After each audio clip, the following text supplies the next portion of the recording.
The glass of the ballroom window didn't just break, it exploded. My phone, containing 3 years of my soul and every shred of evidence I owned, disappeared into the rainy abyss of the Chicago skyline. "You're done, Ava." Sterling screamed, his face a terrifying shade of purple. The music at the executive gala died instantly. 200 pairs of eyes, investors, board members, and my own coworkers, stared at me. Sterling leaned in, his breath smelling of expensive scotch and ego. "I'm firing you for gross insubordination. Don't bother showing up Monday. Actually, don't even bother calling." "Oh wait, you can't." He let out a jagged, cruel laugh. My heart hammered against my ribs like a trapped bird. I felt the heat of humiliation crawling up my neck, but I didn't move. I didn't cry. I stood in my black silk dress, feeling the cold draft from the shattered pane. The injustice was so thick I could taste it. He hadn't just fired me, he had tried to erase me. He thought that by destroying the device, he was destroying the truth. Little did he know, he was just making the biggest mistake of his life. The silence was heavy, broken only by the sound of rain hitting the balcony outside.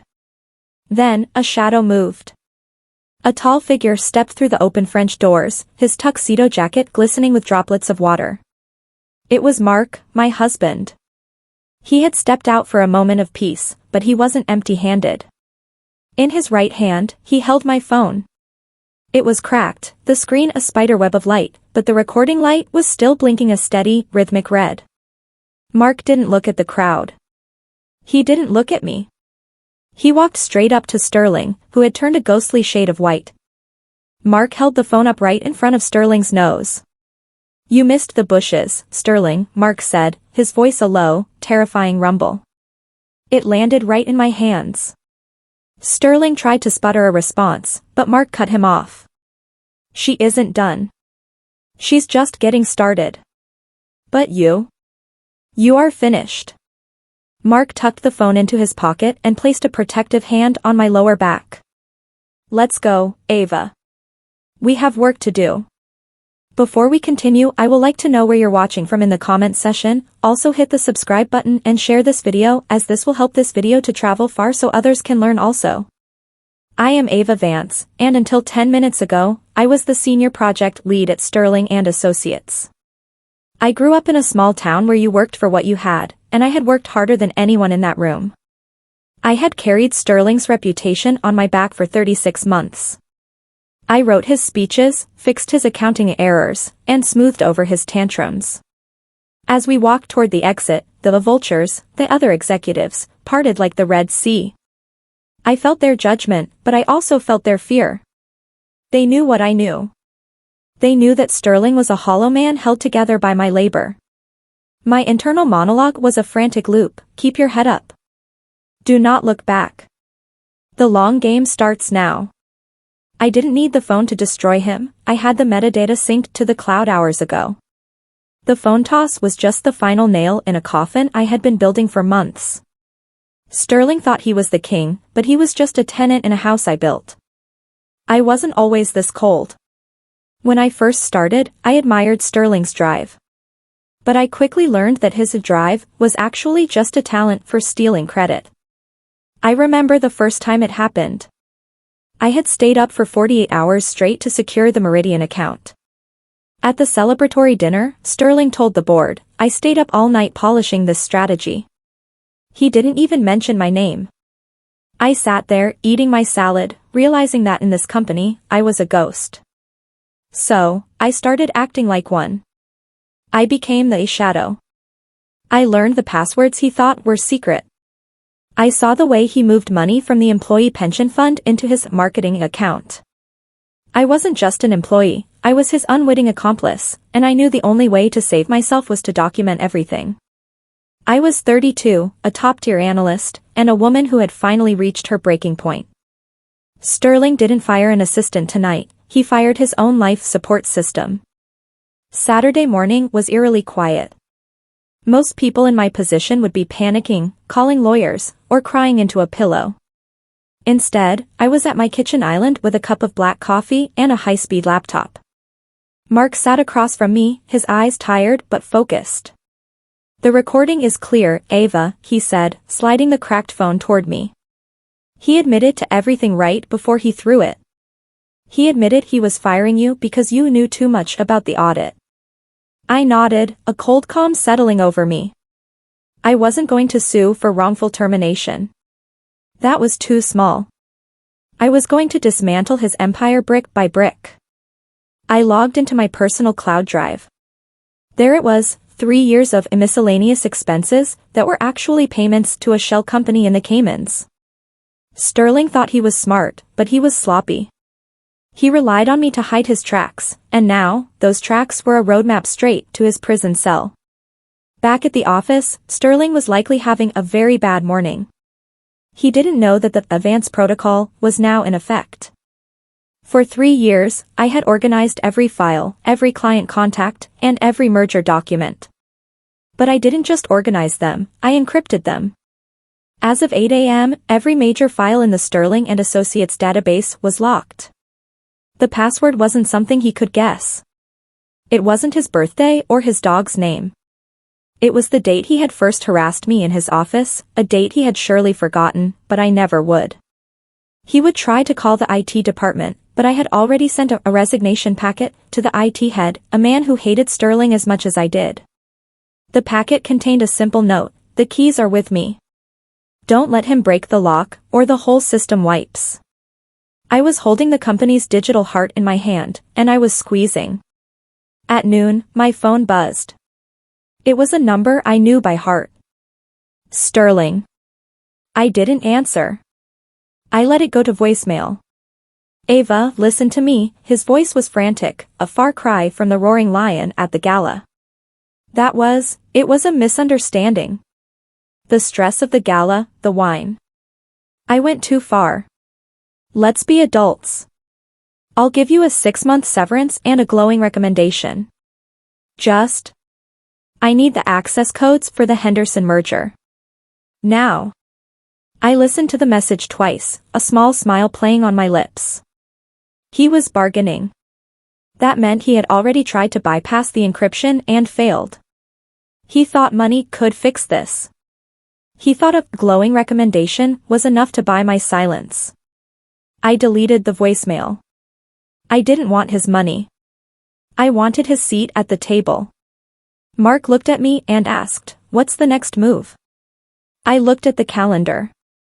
The board of directors meeting is in 48 hours. We wait. I spent Sunday afternoon doing something Sterling never expected. I worked.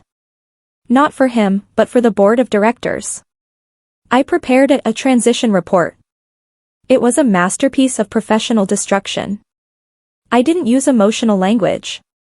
I didn't call him a bully or a thief. I simply presented the data. Page 1, the missing $2.4 million from the pension fund. Page 2, the recordings of his verbal abuse. Page 3, the list of clients who had stayed with the firm only because of my personal relationship with them. I was the bridge, and I was about to blow it up. My internal monologue was steady now. Every action must be earned. Every move must be logical. I wasn't a victim seeking revenge, I was a shareholder protecting my interests. I sent the report to the chairman of the board at midnight. I titled it, Urgent, Asset Protection and Executive Liability. Then, I went to sleep and slept like a baby. Monday morning arrived. I didn't go to the office, but I had Isa there. My former assistant, Leo, texted me every 10 minutes. He's screaming in the hallway. He threw a chair. The IT guys told him the server is corrupted. He's blaming you. I sipped my tea, feeling a strange sense of peace. Sterling was spiraling. When a narcissist loses control, they don't rethink their strategy, they just get louder. By 10 a.m., the chairman of the board, Mr. Harrison, emailed me. "No, dear Ava, just a single sentence, we are at the University Club. Room 4. 11 a.m. Bring the keys." I knew this was the moment. They weren't calling me to fire me, they were calling me to save them from the fire Sterling had started. I put on my best navy suit, grabbed my tablet, and kissed Mark. "Wish me luck," I said. He grinned. "You don't need luck. You have the receipts." The room was filled with old men in expensive suits and the smell of cedar. Mr. Harrison looked at me as I walked in. He didn't look angry, he looked exhausted. "Ava, we've reviewed your report," he said, gesturing for me to sit. "If even half of this is true, Sterling has put this firm in a position of total collapse. The Henderson merger is supposed to sign tomorrow. If they see this..." He trailed off. I leaned forward, my hands folded perfectly on the table. "It is all true, Mr. Harrison. And the Henderson Group already knows something is wrong. They've been calling my personal cell all morning because they can't get through to the server." A collective gasp went around the table. "What do you want?" one of the board members asked. "Justice? A settlement?" I smiled, a cold, sharp expression. "I want the firm to survive. And for that to happen, the cancer needs to be removed. Today. We can't just fire a CEO without a transition plan," Ava, Harrison argued. "The stock would plummet." I was ready for this. "I am the transition plan," I replied. I slid a document across the table. It was a temporary management structure. I had already secured the yes from the top 3 department heads. They would report to me for a 90-day period while a permanent replacement was found. I know the clients. I have the passwords. I have the Hendersons' trust. Sterling has a lawsuit and a drinking problem. The board members whispered among themselves. They were businessmen, they followed the path of least resistance. Sterling was now the resistance. I was the path. "Give us an hour," Harrison said. I walked out of the room, my heart racing. This was the gamble. If they said no, I was just an unemployed whistleblower. If they said yes, I was the new face of the firm. I sat in the lobby of the club, watching the clock. Every minute felt like an hour. My mind drifted back to the gala, the sound of the phone hitting the pavement. It was a moment of pure, unadulterated hate, but it had sparked a fire of pure, unadulterated ambition. I realized then that I had been playing small for too long. I had been making Sterling look good because I was afraid of the spotlight. Now, the spotlight was the only thing that could protect me. My phone buzzed. It was Mark. "How's it going?"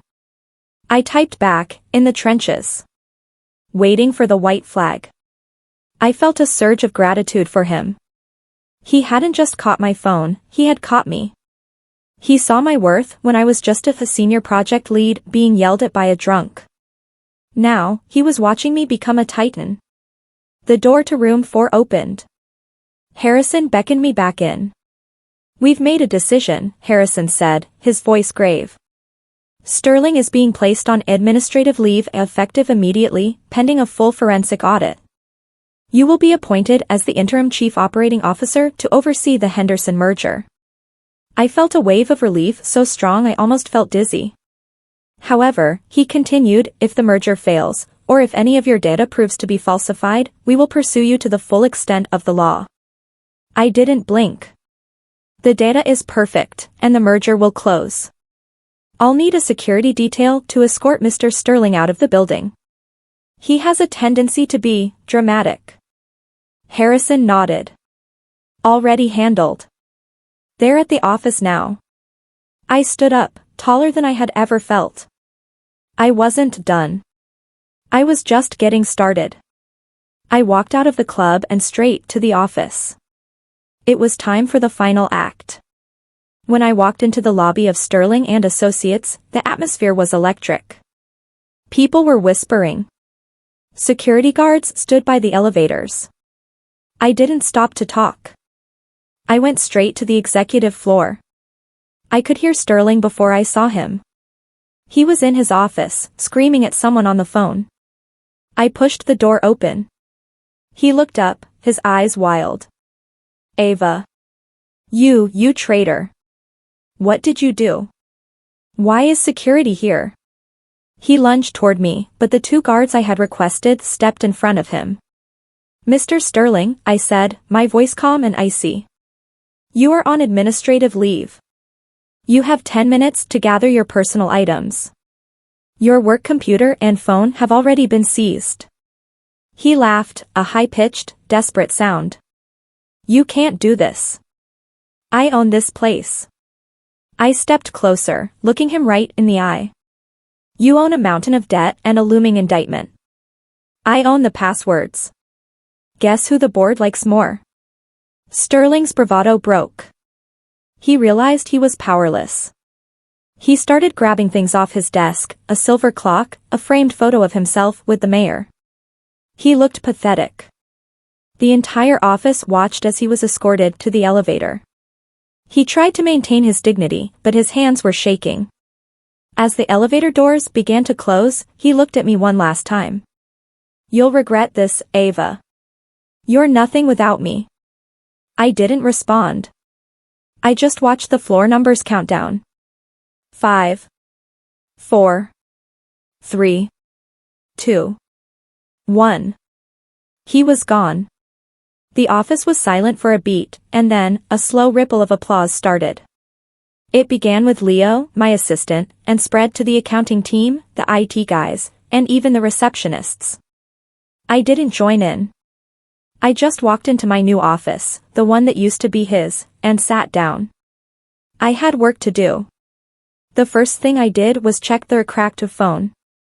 Mark had brought it to a specialist who had extracted the final audio file. It wasn't just Sterling's rant at the gala. The phone had been recording for 20 minutes before the gala, while Sterling was in the limo with his mistress, who also happened to be the lead auditor for the Henderson merger. My jaw dropped. This wasn't just embezzlement, it was collusion. If the Henderson Group found out their own auditor was in bed with the CEO of the company they were buying, the whole deal would be void. I realized I held a nuclear bomb. If I released this, the firm would die. If I kept it, I was as corrupt as Sterling. My internal monologue wrestled with the choice. Do you protect the firm, or do you protect the truth? I realized there was a third way.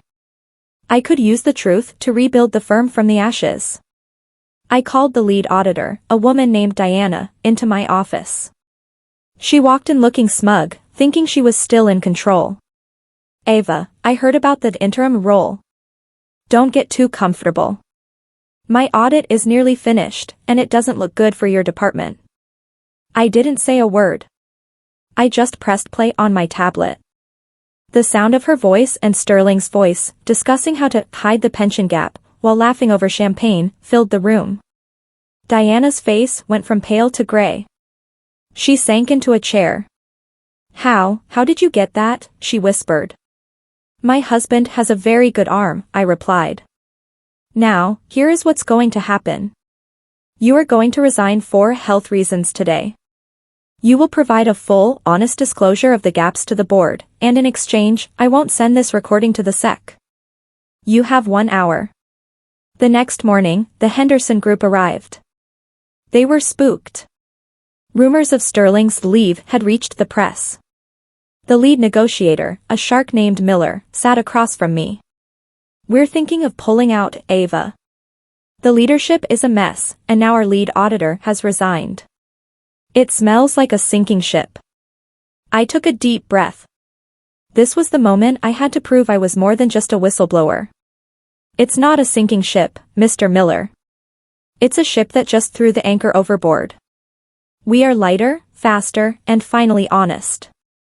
I presented a new set of numbers, the real ones. I showed him how I had already cut the ghost expenses and how the firm's core assets were actually stronger than Sterling had reported. I was selling the truth, and for the first time in his career, Miller looked impressed. "You did this in 24 hours, he asked. "No," I said. "I did this in 3 years. I'm just finally allowed to show it." Just as Miller was about to sign the letter of intent, my door flew open. It was Harrison, the board chairman. He looked panicked. "Ava, we have a problem. Sterling isn't going quietly. He's filed a restraining order against the firm, claiming he was coerced into the leave and that you stole company secrets. My heart skipped a beat. If the merger was delayed by a legal battle, Henderson would walk. Sterling was trying to burn the house down while he was still inside. He had hired a high-priced fixer lawyer who was currently in the lobby with a camera crew. He was playing the wronged founder card. I looked at Miller, who was already closing his briefcase. "I'm sorry, Ava," Miller said. "We don't do business with companies in the middle of a media circus." I felt the floor drop out from under me. All that work, gone because of one last desperate grab for power. I stood up and blocked the door. "Mr. Miller, give me 10 minutes. If I can't resolve this in 10 minutes, I'll personally walk you to your car." Miller looked at his watch and sighed. 10 minutes. I turned to Harrison. "Get the lobby camera crew up here. All of them. And tell Sterling his lawyer is welcome to join." Harrison looked confused. "Are you crazy? You'll give him exactly what he wants, a platform." I grabbed my tablet and the cracked phone. "He wants a platform? I'll give him a stage." But he forgot one thing, I'm the one who writes the scripts. I walked out to the elevators, my mind racing. This wasn't about data anymore. It was about theater. Sterling was a performer, but I was the director. I felt a strange surge of adrenaline. This was the long game, and I was about to play the winning card. The lobby was a mess. Sterling was standing there in a fresh suit, looking like a hero in a movie. "I built this company from a garage," he was shouting at a reporter. "And now, a disgruntled employee and a weak board are trying to steal it." I stepped out of the elevator. The cameras pivoted to me. Sterling's lawyer stepped forward, holding a stack of papers. "Ms. Vance, you are served. You are to vacate the premises immediately." I didn't take the papers. I walked right up to the lead reporter. "I'm glad you're here," I said, my voice projecting perfectly. "Because Mr. Sterling is right about one thing. This company is being stolen. But not by me." I turned to Sterling. "Sterling, do you remember the Henderson limo? The night before the gala?" He froze. The color drained from his face. "I don't know what you're talking about," he stammered. I held up the tablet. "This is a recording of a CEO conspiring with an auditor to defraud his own shareholders. It's not a company secret, it's a crime." I didn't press play. I didn't need to. The look on Sterling's face told the whole story to every camera in the room. He looked like a man who had just seen his own ghost. His lawyer looked at him, then looked at the tablet, and slowly lowered the restraining order. The fixer knew when a case was dead. "Sterling," I said, my voice dropping to a whisper that the microphone still caught. "You told me I was done because you thought I was just a phone you could throw away. But I'm the one who knows where all the bodies are buried." And I just handed the shovel to the press. Sterling didn't say a word. He turned and walked out the glass doors, the cameras following him like a pack of wolves. I walked back upstairs. Miller was still in my office, his briefcase open. He had watched the whole thing on the lobby security feed. He didn't say anything for a long time. Then, he took out a pen. "That was impressive," he said. "Most people would have just leaked it to the news. You used it to clear the path." He signed the merger documents and slid them across the desk. "Welcome to the new era, Ava. I look forward to working with a COO who knows how to handle a crisis." As he left, Harrison walked in. He looked at the signed documents, then at me. "The board has met. We're skipping the interim's title. The position is yours, Ava. Permanently." I felt a tear prick my eye, but I brushed it away. "Thank you, Mr. Harrison. I'll have the new restructuring plan on your desk by morning." The weeks that followed were a whirlwind. Sterling vanished from the public eye, facing a mountain of legal fees and a divorce from a wife who finally saw the truth. He never contacted me. He couldn't. He was a non-person in the industry he once ruled. I moved into a new apartment with Mark, a place with big windows that looked out over the city. My new phone was sleek, black, and perfectly intact. I sat on the balcony one evening, watching the lights of Chicago. I thought about the girl from the small town who just wanted a real job. She was gone. In her place was a woman who knew her worth and wasn't afraid to fight for it. Mark came out and handed me a glass of wine. "You look peaceful," he said.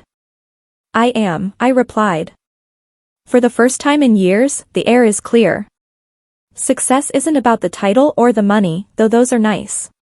It's about the moment you realize you don't have to carry someone else's lies anymore. I launched a mentorship program for young women in the firm, teaching them how to document their work and speak their truth. I wanted to make sure no one ever felt like a ghost in their own office again. As the sun rose over Lake Michigan, I felt a deep sense of gratitude. Not for the promotion, but for the moment of injustice that forced me to stand up. Sterling thought he was throwing my life out the window, but he was actually just opening the door for me to fly. I am Ava Vance. I am the COO.